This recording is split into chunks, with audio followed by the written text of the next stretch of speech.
HTML அப்படின்னா என்ன அப்படின்னா, ஒரு வெப்சைட்டு ஒரு ப்ரௌசரில் நீங்கள் போயிட்டு பார்க்குறீங்க அப்படின்னா, அந்த விஷயம் பார்க்குறதுல உங்களுக்கு எழுத்து வடிவமாக இல்லை இமேஜில் உங்களுக்கு ஏதாவது ஒரு விஷயம் இந்த வெப்சைட்டில் தெரியும் இல்லையா, அது எல்லாமே வந்து HTML மூலமாக தான் உங்களுக்கு தெரியுது.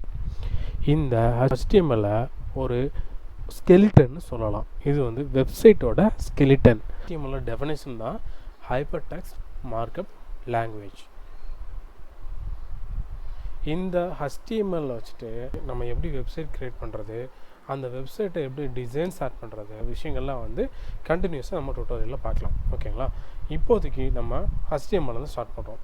HTML பேசிக்காக நமக்கு என்ன தேவை அப்படின்னா, ஃபஸ்ட்டு உங்களுக்கு நல்ல எடிட்டர் வேணும். ஒரு நல்ல எடிட்டர் வேணும் அப்படின்னா நீங்கள் என்ன விதமான எடிட்டராக கூட இருக்கலாம். சரிங்களா? நம்பர் ஆஃப் எடிட்டர்ஸ் இருக்குது. இதில் நமக்கு பேசிக்காக எல்லாரோட சிஸ்டம்லையும் இருக்கிறதுன்னு பார்த்தோம் அப்படின்னா, நோட் பேட்னு ஒரு டூல் இருக்கும். இந்த டூலை வச்சு நம்ம ஈஸியாகவே வந்து HTML பண்ண முடியும். இருந்தாலும் இதை வந்துட்டு ரொம்ப கன்வீனியண்ட்டாக நமக்கு வந்து ரொம்ப யூஸ்ஃபுல்லாக வச்சு டெவலப் பண்ணுறதுக்கு ஒரு டூல் அப்படின்னா விஷுவல் ஸ்டுடியோ கோட் சொல்லலாம். விஷுவல் ஸ்டுடியோ கோடுங்கிறது ஒன்றும் இல்லை, இது வந்து ஒரு open source software Microsoft provide பண்ணுறாங்க.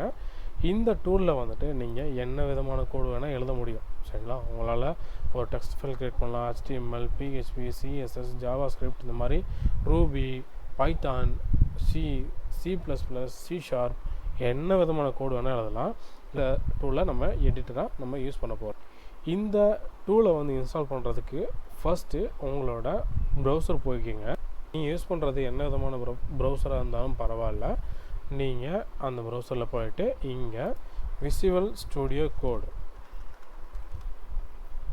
அப்படின்னு சர்ச் பண்ணிங்க அப்படின்னா உங்களுக்கு இந்த மாதிரி ஒன்று ஷோ ஆகும். இதில் டவுன்லோட் பட்டனை கிளிக் பண்ணுங்கள். இது டவுன்லோட் பேஜுக்கு ரீடைரக்ட் ஆகும். உங்களோட பிளாட்ஃபார்ம் என்னன்றதை பார்த்துட்டு அதை நீங்கள் இன்ஸ்டால் பண்ணிங்க. அதுக்கு முன்னாடி உங்களோட ஓஎஸ் இருக்கக்கூடியது என்ன விதமான வெர்ஷன்னு பார்த்துக்குங்க. இப்போ மேஜர் எல்லாமே 64 பிட்டு தான்.